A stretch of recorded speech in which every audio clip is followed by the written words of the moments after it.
You're listening to Your Jewish Life, Your Way with Karen Cinnamon, the podcast that explores what it feels like to be Jewish or Jewish in 2021. On the show, we divulge all of the secrets and know-how to being confident in celebrating and living your Jewish life your way, with easy ways to embrace your mishpacha through the traditions and rituals you've been dying to learn more about, without having to compromise life's everyday hustle. So save your kvetching, because we are talking less Jewish guilt and more Jewish joy here on out. Yalla, forget about the right and wrong ways to be Jewish. It's time to create a Jewish life you love living. So I wanted to begin with sharing a bit about my Jewish life. Why did I start this podcast, Your Jewish Life, Your Way? Why did I start this community? How did it come about? I'm going to be speaking a bit about my own experiences, my story. I live in London. What does it feel like to be Jewish in London? I've also lived in Paris, New York City, and Tel Aviv, and I'm going to share some stories of Jewish life in those three cities, in those periods in my life. And just tell you a bit about my story, why I started this community, this podcast. And I would absolutely love to have a conversation with you. I hope we can kind of get to know each other better through me sharing my story. I'd love you to react and respond to what I'm saying over on Instagram. We've got a very active Instagram account. I'm at Your Jewish Life. Come and find me on there. And I'd love you to hit me up with a DM with any responses to today's episode, or even better, take a screenshot and tag me at Your Jewish Life so I can really get to know you and a little bit about you. Let's be loud and proud on Instagram. I want you to, hashtag Your Jewish Life, Your Way, or My Jewish Life, My Way, and share with the world, why you're Jewish and proud. Because I want to get these conversations going. I want us to be talking. I want us to share experiences. I want this podcast to showcase the diversity of Jewish voices, of Jewish life, and what it means to be Jewish in 2021, 2022. So I'm going to dive in. I'm going to tell you, let's start with my story of why I created this community. And then I might rewind a bit back to my childhood and growing up as a Jewish girl in London, just to sort of give it some context. So how did this all come about? Why do I have a podcast? Why do I have a community? We've got a very active Instagram community at Your Jewish Life, but much more sort of special and it's kind of an incredible world of its own is Smashing Life, which is my membership community club for Jewish and Jewish women. It's an incredible space, safe, supportive space where we live our Jewish lives our way. But how did I get here? Why did I start this? So this journey all started in 2012 when I was engaged to be married. I had met my husband 1 year earlier in 2011 on a blind date. He's Jewish. We were set up by a mutual friend. Well, she's an Irish Catholic, actually, and she worked with my husband's sister. She knew I was single and I was dating, and she said, how about a blind date with my work colleague's brother? I think he's a great guy. And it was one of those blind dates where the waiters were putting the chairs on the tables by the end of the night, and we were still talking and getting to know each other. It was a good blind date. And 1 year later, we were engaged. I should add, I was in my late 30s, well, sort of mid to late 30s by then. So I was very ready. I always wanted to get married. I thought I wanted to get married when I was sort of 20, 25. I just always wanted to get married and have a family. But life didn't happen that way, as it never does. I'll rewind in a minute to my childhood. And I was engaged and I was planning a Jewish wedding. Now, I was a branding and digital designer. I had my own agency called Cinnamon Creative, and I knew I wanted to sort of put a creative spin on the wedding, but also have all those beautiful Jewish traditions. What I certainly didn't want was the sort of Jewish wedding by numbers of this, the same 5-star hotel, the same caterer, the same band that everyone was having back then. I was like, no, we're going to do it our way, but incorporate all those traditions. And because I'm a creative person, I sort of, had the ideas myself, but I saw fellow friends planning their weddings, maybe not quite as creative minds were struggling, and they were just basically doing what their friends did. And it just occurred to me that there was actually nowhere to go to look for inspiration or advice, third-party advice for a Jewish wedding, other than sort of your friends and your family. And it was kind of going through my mind as I was planning that. I wish there was a blog or a magazine or something that was made for me. Even for me, like, I didn't know that the bride and the groom can both smash a glass. Like, we see a lot of that now on Smashing the Glass, which is my Jewish wedding blog, Jewish wedding platform. And if I'd have known that, if I'd have seen that, I would have smashed a glass as well. But, I didn't. And there just wasn't anything around me aimed at a modern Jewish sort of woman. Everything for weddings was either for non-Jewish, aimed at the non-Jewish market, or what there was for the Jewish market was very old-fashioned and schmaltzy and did not appeal one bit. So I did my thing, I planned my wedding, but in the back of my head, I was thinking, I think there's a gap in the market here. I think there's a space for a Jewish wedding blog. Something to inspire couples to put their own individuality on their wedding, put the stamp on their wedding that makes it theirs, but have all those beautiful traditions. And that was in the back of my mind. As it happened, let's say about 13 weeks before my wedding day, we fell pregnant. I was 13 weeks pregnant on my wedding day. I'll put a link to my wedding in the show notes in case you want to see some of the photos and some of the ways we made our Jewish wedding personal. But yeah, I was 13 weeks pregnant, so I was not long on maternity leave after I got married. And I thought, yes, I knew I needed something to keep my brain ticking on maternity leave. And I remember how I'd felt excluded from the mainstream wedding industry, not being talked to, not being addressed when I was planning my wedding. And I thought, I'm doing it. I'm going to start a small Jewish wedding blog on my maternity leave and see what happens. I knew it had potential, but from a sort of creative point of view, I just wanted to start blogging some real Jewish weddings, because that's what I wanted to see. When I was planning my wedding, I wanted to see real Jewish weddings, not sort of 99% non-Jewish weddings and the odd Jewish wedding somewhere or other on brides.com. By the way, I know I'm talking a lot about weddings, but this really does lead me to the lifestyle stuff and the Your Jewish Life Your Way. I'm just telling you the journey step by step so you understand how I got here. And who doesn't love talking about Jewish weddings? I'm sure you're enjoying the story. I hope you are anyway. So I was on maternity leave. I started this blog. I asked some of my friends to, if I could blog their weddings, started small.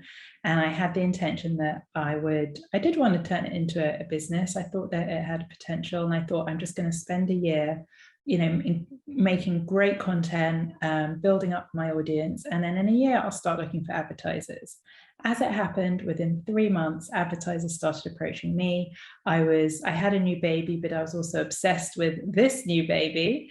And I was obsessed with looking at the stats and all the different countries we were reaching and all the messages I was getting from wonderful Jewish couples all over the world, how much they were enjoying the blog. By the way, the blog's called smashingtheglass.com if you want to have a look.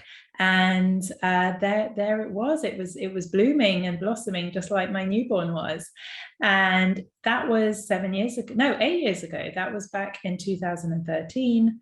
And it grew very quickly. I soon put my other job, my branding agency, to one side to focus on this. It was really exciting to have my own corner of the internet. And it just blossomed. Like within a year or 2 years, I think it became the biggest Jewish wedding blog in the world, and obviously it still is. We now, within a few years, I had a team, offices in New York and things like that, as well as London.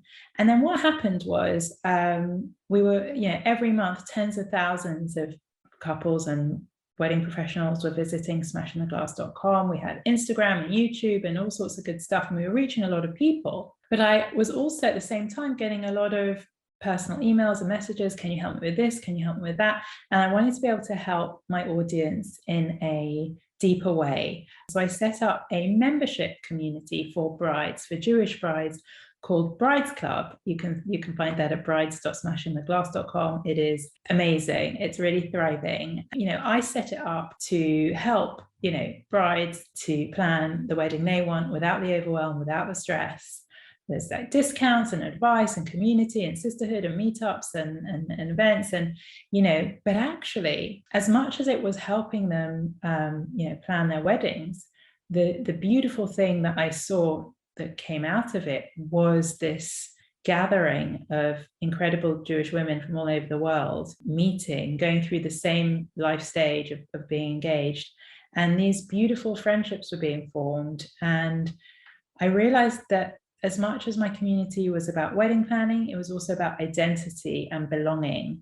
That was the sort of bigger thing that started really fulfilling me, and still does. So Brides Club is still very much around. Smashing the Glass is very much around. But what happened remember, I started the Brides Club in 2018, and then a year later in 2019, it was, it's very established, and the brides were getting married, and they started saying, so to give you an idea of numbers, we have about 200 to 300 brides normally in Brides Club at any one time. And the brides that were getting married were saying, Karen, we just love Brides Club, almost to the point where we don't want to get married. I don't want to leave Brides Club. Can you start another community for life after the wedding? And the truth is, obviously over the years of running Smashing the Glass, I've often thought about, starting a lifestyle community or blog, because that is the natural progression. You get married and, what's next? But I always wanted to stay really good at doing one thing. I was the Jewish wedding expert, the Jewish wedding platform. I just want to be absolutely brilliant at that and do it to the best of my ability and not start entering the lifestyle market. That was my thinking. But it was different when my actual members, my brides members, were asking me to do something for them. I wanted to do it. I wanted to do it for them. I wanted to see where it would lead. So I started something very small back in July 2019 with, I think, 50, 60 or 70, around that number, founding members of Smashing Life, we called it. Smashing the Glass led into Smashing Life. It started small, and I had this vision for a space. At that point, it was just for sort of Brides Club graduates. It was for newlyweds to, again, talk about the challenges of being Jewish, all the fun, silly stuff as well, memes and getting ready for the holidays and careers talks and finance gurus and secrets to long-lasting marriage and all that good stuff. And it was, again, another incredible, beautiful space. And then we come into 2020 and the pandemic. The pandemic happened, and suddenly what we all wanted was online community. There's obviously been a rise in antisemitism as well. And it became abundantly clear that Smashing Life needed to be for more than just newlyweds. It needed to be for all Jewish women. And there was no reason why it shouldn't be for all Jewish and Jewish women, should I say. So one of our big things at Smashing the Glass is Jewish weddings. It's our sort of informal term for interfaith Jewish or mixed faith or multicultural, or however one you call it. We call it Jewish. If I rewind back just a little bit to my Smashing the Glass days, one of my big reasons for starting Smashing the Glass was some of my Jewish friends were marrying non-Jewish partners, wonderful non-Jewish partners, and they were struggling to plan their weddings because there was no blueprint for an interfaith Jewish ceremony, or can they have a ketubah for an interfaith Jewish wedding? Can they marry under a chuppah? There was just nothing. So I knew when I started Smashing the Glass, I wanted an area of the site specifically for those couples, Jewish weddings, Jewish couples, we call them. So that's always been a big part of our ethos. So obviously with Smashing Life, it's a big part of Smashing Life as well. We welcome all types of Jews, patrilineal Jews, Jews who are converting, Jews who are in the process of converting, people who are not Jewish but married to someone Jewish. So we are an incredibly inclusive space, and I think that was also needed as well. In the Rosh Hashanah 2020, we did a huge free Rosh Hashanah festival for hundreds and hundreds of Jewish women online, and then I decided from that festival, people were so hooked and glued to it that we wanted to continue the journey with them, and we wanted to let them into Smashing Life, and we wanted Smashing Life to be more than just for newlyweds. It was now for all Jewish and Jewish women. I should add that our sort of main age group in there is millennials, 25 to sort of 40. But we have all age groups, but it's very much a sort of millennial vibe and young vibe, and just kind of an understanding of what we need today and how we live our lives. And, you know, we love what our parents have done and what we've learned from them, but we want to do things our way and make them our own. And that's what's possible inside Smashing Life. So really from September 2020, from Rosh Hashanah 2020, it has just grown exponentially, Smashing Life. And alongside that, we've added so many incredible features to Smashing Life. So now there's a whole sort of membership lounge.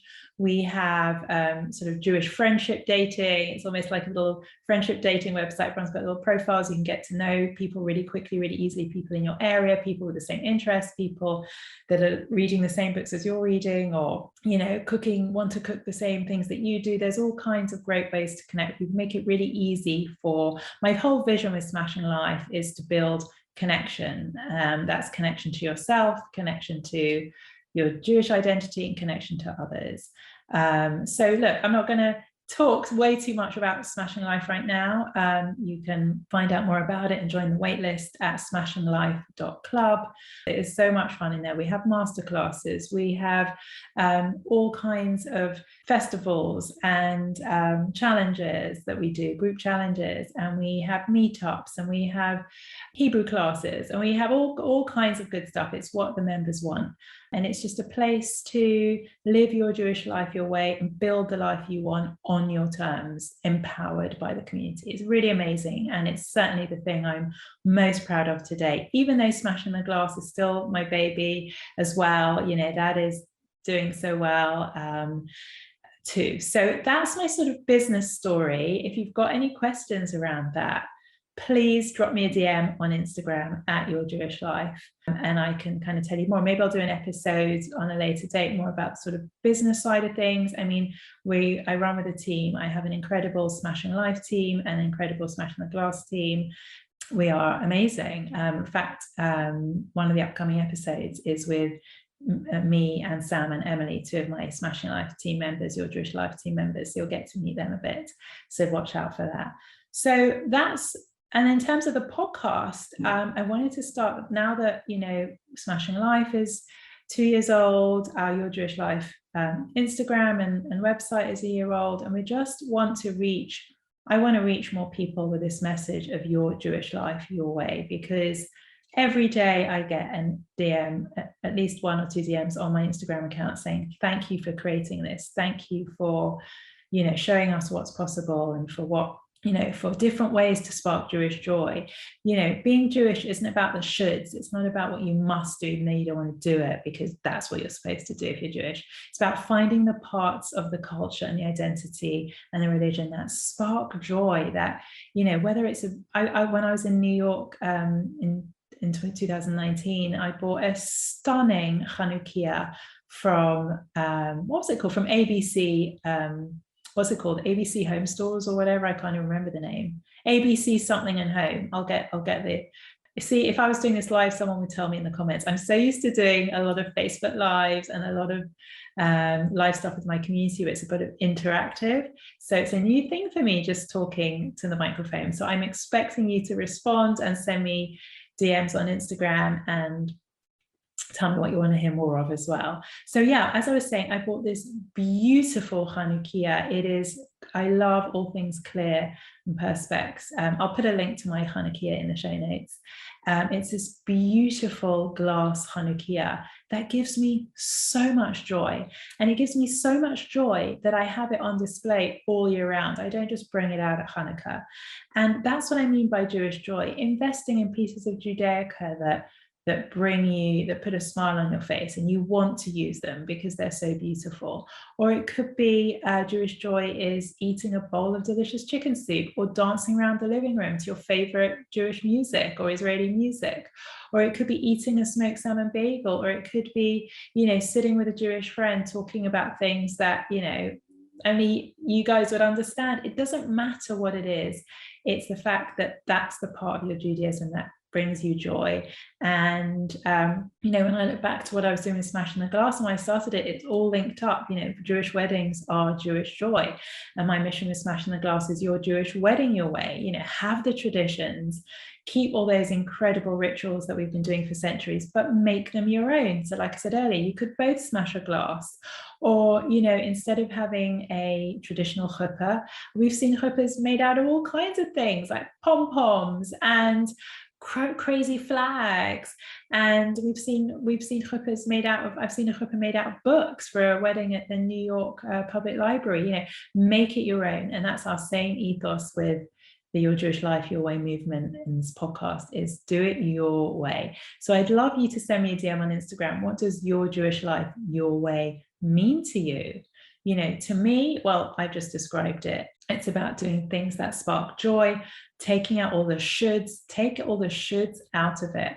We are here on the podcast to give you all the information you need. You're going to be learning a lot about traditions and rituals and, what's done, but also I'm going to be giving you loads of ways to make it your own. Yeah, tell me on a DM on Instagram at Your Jewish Life. What does your Jewish life your way mean to you? I'd love to know.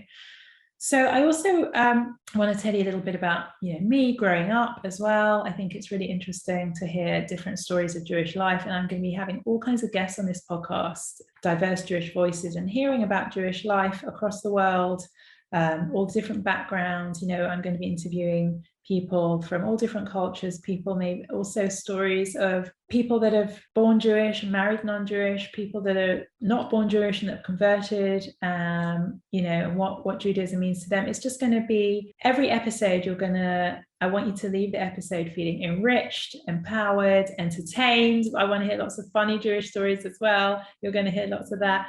And also with like a zest for life and a sort of connection to yourself and your identity. So I'm so excited for what this podcast is going to bring. I'm just going to tell you a little bit about my Jewish life growing up as well. So I was born in London. I have a wonderful mix of cultures with my parents. So I grew up with two brilliantly different influences. So born in London, my father's British. He met my Israeli mother in the late 60s. I'll have to have my parents on the podcast. You can hear from them. But I think if I remember, she came by boat from Israel to London, but I could be wrong. I'll have to get her on. That does ring a bell, the boat. And they met, fell in love. And so I've got this kind of crazy Israeli mother, and then this sort of gentle British father with sort of English sensibilities. And I like to think I've taken the best of both of them. I'll blow my own trumpet for a minute. So I've got a kind of crazy, impetuous side, and then I've got a sort of gentle, delicate, very British, reserved side. So a bit of both. I love those two influences growing up. I grew up in a part of London called Hampstead Garden Suburb, which is a Jewish area, but I never had that many Jewish friends growing up. I went to a school, a non-Jewish school, an all-girls school. It was a really good education. I had some lovely friends there. I did have some Jewish friends, but at that age, I didn't really think about it, if they were Jewish or not. I also went to Sunday school, which I did not enjoy. Cheder, I really didn't enjoy. It was the Sunday school affiliated to our synagogue. Didn't really enjoy synagogue growing up. And in fact, that's something I want for my children. I have two girls, aged 6 and 7, and I want us to find a synagogue or a temple, as you guys say in America, where I love the synagogue, and my kids love going to synagogue, and they love the Sunday school, because that was something that I didn't particularly enjoy as a kid. And when you're not enjoying something, you're not learning, or you're not into it as much. So we did start synagogue shopping just before the pandemic, and then it's on pause at the moment. But I think we can just about restart it again. And I've got a few ideas of synagogues that could work for us as a family. So that's something I'd like for us to find out, our community, because obviously I've got my Smashing Life community, which is everything I could ask for in a Jewish community, but it's not for my children, and I want them to sort of have a beautiful synagogue community, and I'd like that as well. So rewinding back, so yeah, growing up in London, there was plenty of sort of Jewish influences. I lived in a Jewish neighborhood. We had Friday night dinners every week. And, it was lovely. No matter what happened during the week, that Friday night is Friday night. It's a family night. And then I went off to university. I studied in Leeds, and one of the reasons I chose Leeds University, it's a city in the north of England, is because there was a big Jewish community there. There was a wonderful Jewish society, and both at Leeds University and at school, I had my Jewish friends, but I wasn't in the sort of big Jewish friendship group, if that makes sense. So there was some really big, very kind of confident Jewish friendship groups that I wasn't a part of. And part of me always wanted to be part of the big Jewish friendship groups, but equally I didn't quite fit in with them. I didn't have their confidence. I didn't have their sort of sassiness at that age. I'd say I was a bit of a late bloomer, which looking back, I'm quite happy with. I'm delighted to have, developed into who I am in later life rather than sort of peaking too soon, as it were. But yeah, I never quite found my sort of Jewish friendship group until even at university. It was the same. I had some Jewish friends, but I wasn't in these sort of there was big clusters of Jewish friends that I wasn't sort of part of. And I always, in a way, found myself veering towards a lot of non-Jewish friends. And I think it was because I found them a little more real sometimes. I just didn't quite fit in with the sort of big, loud, confident Jewish friendship groups growing up. Then while I was at university, I waitressed in an Israeli restaurant. I found quite a few Israeli friends. Now I should also add that, having an Israeli mother means I've got a wonderful, big Israeli family. And every summer growing up, we would go to Israel and spend the summer there. And just the most incredible childhood memories of hanging out with my cousins, the pool, and eating chips in pita with hummus, and just doing all the Jewish holidays in Israel, or some of them anyway. And it's just my most glorious childhood memories are of summers in Israel with my family there. So Israel is a big part of my identity, and Israel's in my heart, being half Israeli and spending so much time growing up in Israel and having incredible cousins and friends there. So when I was waitressing at this Israeli restaurant, I've just sort of had a bit of a realization, when I'm talking about not quite fitting in with sort of big, loud and proud sort of Jewish confident friendship groups as a teenager. I wonder whether it's because I had this Israeli side of me that I didn't need to sort of talk about it all the time and sort of talk about being Jewish to feel Jewish. It was just something I felt. And anyway, when I was waitressing in this Israeli restaurant and meeting other Israeli waiters and waitresses who became very good friends, things sort of fell into place for me. I suddenly realized these are my people. And why were these Israeli friends my people? Because they were Jewish, but it wasn't something that you had to sort of talk about. It was just there. And obviously I have that now with my adult Jewish friends, but as teenagers, I remember a lot of the Jewish kids, it was kind of like they went to Jewish youth movements and they did Jewish things and they talked about being Jewish, and it just wasn't quite me. And that's why I didn't fit in with that. And it was a big realization for me working at this Israeli restaurant, that these are my people, people that it's just there, but we don't have to actually talk about it. Just like when you're in Israel and everybody's Jewish, but it's just there. You don't kind of need to talk about, hey, you're Jewish and you do this and so do I. And so that was a big kind of turning point, as it were, for me in sort of understanding my identity a bit more. That was sort of, university and then 20s. And after university, I ended up living in Tel Aviv for a few years. I went there just for about 6 months after university just to relax, and kind of, I thought this was going to be my big kind of fun 6 months before I knew I wanted to be a designer. I knew I wanted to be a branding designer, and I knew like London was a great place for that. So I thought, before I embark on this illustrious design career, I am going to spend 6 months in Israel waitressing and kind of going to the beach every day. But that actually turned into 3 years because, well, that's another story actually. But I ended up finding a graphic design job totally unexpectedly in my first month or two there. Actually, I've got to tell you this story. It is such a great Israel story. I've got to tell it to you. So I was just out of university. I was sort of 21, 22, and I was looking for a place to live in Tel Aviv. Meanwhile, I was staying with my aunt and uncle in Petach Tikva, but I was looking for a sort of studio flat in Tel Aviv to rent. And I couldn't find anything like things I saw didn't appeal. And I thought, I'm just going to walk down Ben Yehuda Street and walk into the first real estate agent I see and see if they have anything. So I did that. I walked into the real estate agent, and the real estate agent, being Israeli, she says, "What do you do? Where do you?" And I said, I'm a graphic designer. And she said, "Really?" She said, "I've got a friend. He's a graphic designer. He's looking for another designer. Why don't you give him a call?" And I just think that is why I love Israelis in Israel, because there's just this close, like in England, in London, that would never happen. You'd think, I don't know this person, like they could be a total weirdo. I can't introduce them to my friend. I've just met this person for 1 minute. I know who they are. And I love that in Israel, there's this openness and this understanding of, family. It's a sort of thing like a close family member would say. So I just said, okay, I'll meet your friend. And I remember I met her designer friend later that afternoon. We met in a coffee shop, a wonderful guy called Aviv. Hi, Aviv, if you're listening.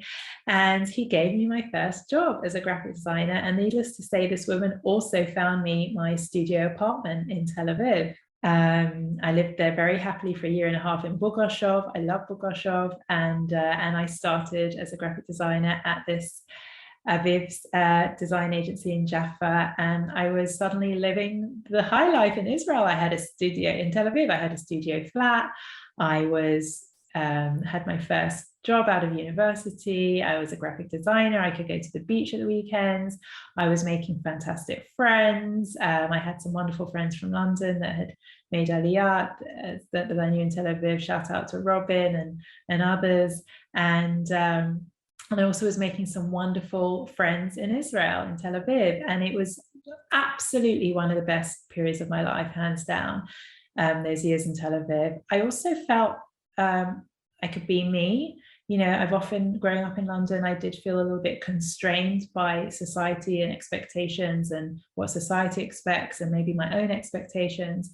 And then living in Tel Aviv in my early 20s was really formative, because I'd look around, queuing up at the post office or something, and I'd look around and I'd see all these crazy people just being themselves and doing their thing. And I just thought, well, if they can be themselves and do their thing, I'm going to be myself and do my thing. And I really began to be me, sort of releasing myself of the shackles of expectation that I had felt living in London. So that was really, really formative for me, those years in Tel Aviv.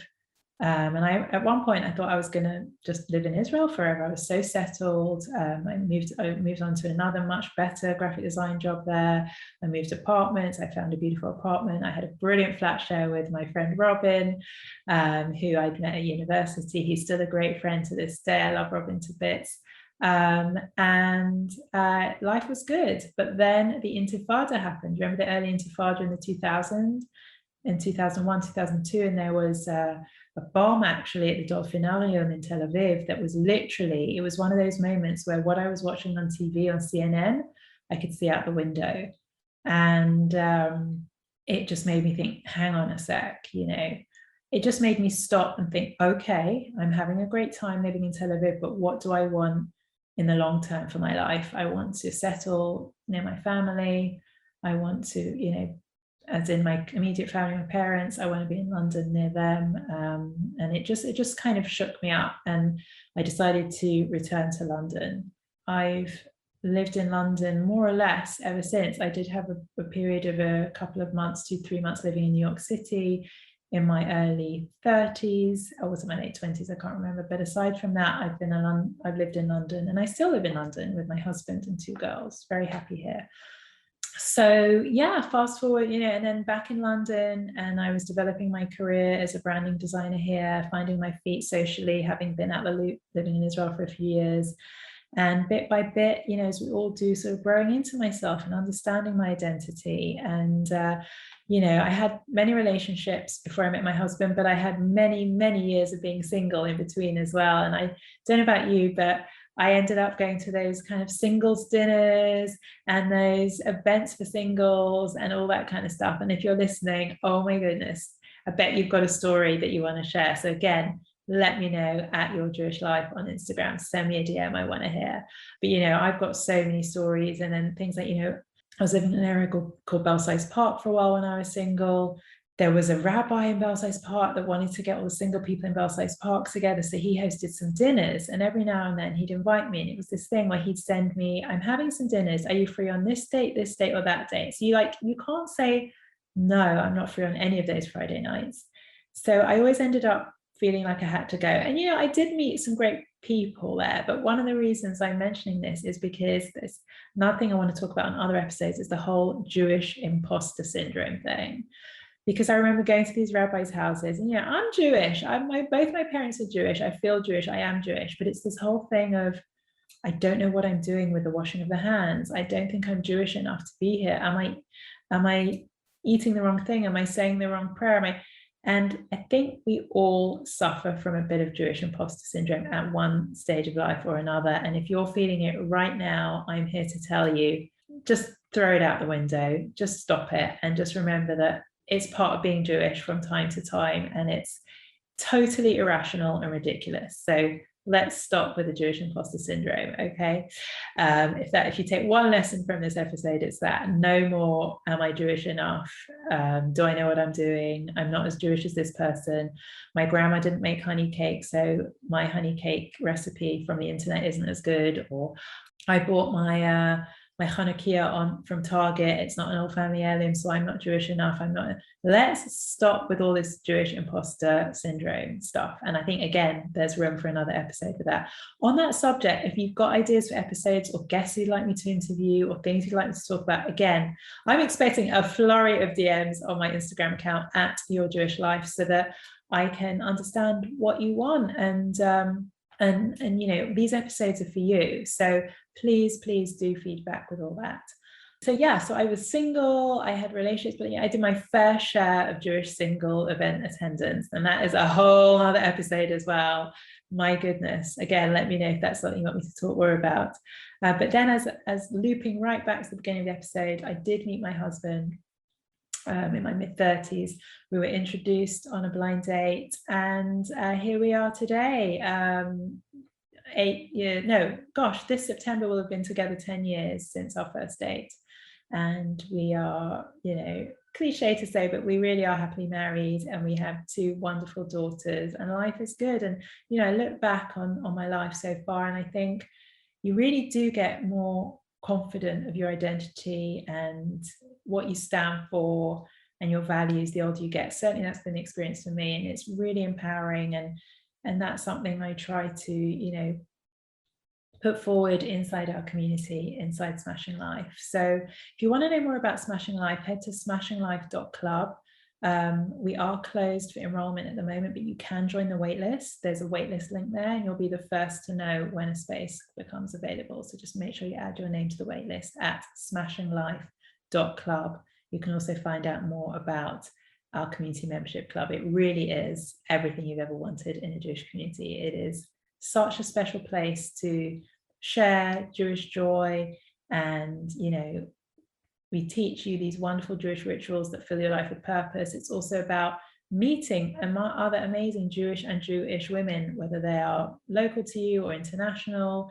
It's about, most importantly, building the life you want on your terms. So I hope you've enjoyed this episode. I'd absolutely love to hear from you. Take a screenshot, share it on your Instagram, tag me, and we can connect like that.